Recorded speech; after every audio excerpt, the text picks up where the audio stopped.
आइए आज बात करते हैं सीतापुर के उन महान पुरुषों के बारे में जिनका इतिहास में बहुत बड़ा योगदान रहा है। उत्तर प्रदेश की गोद में बसा सीतापुर केवल एक जिला नहीं बल्कि समय की लंबी यात्रा का साक्षी है। यहाँ की मिट्टी में इतिहास की गूंज है और हवा में साहित्य की खुशबू। ऐसा लगता है जैसे हर गली हर गांव किसी न किसी महान आत्मा की कहानी फुसफुसा रहा।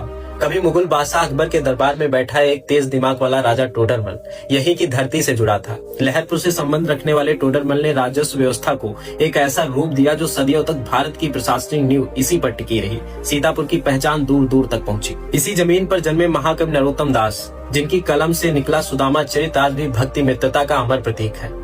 तुलसीदास के समकालीन नरोत्तम दास की रचनाओं में सीतापुर की आत्मा बसती है। सरल भक्ति भाव से भरी और गहराई लिए हुए जब आजादी की आग सुलग रही थी, तब खैराबाद से उठी एक बुलंद आवाज, अल्लामा फजले हक खैराबादी। 1857 की क्रांति में उन्होंने बहादुर शाह जफर के नाम पर एक ऐतिहासिक फतवा दिया, जिसने अंग्रेजी हुकूमत की नींव हिला दी। सीतापुर की गलियां उस विद्रोह की गवाह बनी। इसी धरती ने जन्म दिया आचार्य नरेंद्र देव जैसे विचारक को, जिनके विचारों ने शिक्षा और स्वतंत्रता आंदोलन को एक नई दिशा दी। वे केवल एक शिक्षाविद नहीं थे बल्कि चेतना थे जो समाज को जागरूक करना चाहते थे। आजादी की लड़ाई में जगन्नाथ प्रसाद अग्रवाल, जिन्हें लोग प्यार से सीतापुर का गांधी भी कहते थे, उन्होंने सत्य और अहिंसा का दीप जलाए रखा। बाल गोविंद, बंसीधर रामासरे जैसे अगणित वीरों ने इस जिले को बलिदान की पहचान दी। और जब देश की रक्षा करने की बात आई तो कमलापुर के पास रूढ़ा गांव से निकले कैप्टन मनोज पांडे ने कारगिल की बर्फीली चोटियों पर अपने प्राण निछावर कर दिए। परमवीर चक्र से सम्मानित यह बेटा आज भी सीतापुर के हर युवा को साहस की प्रेरणा देता है।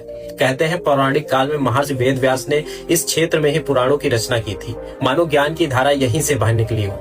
यही है सीतापुर, जहाँ इतिहास, साहित्य, क्रांति और बलिदान एक साथ सांस लेते हैं। यह जिला सिर्फ नक्शे पर नहीं बल्कि भारत की आत्मा में बसा हुआ है। तो आई होप ये छोटा सा वीडियो आपको पसंद आया होगा। अगर पसंद आया तो लाइक, कमेंट एंड शेयर कर दीजिए। और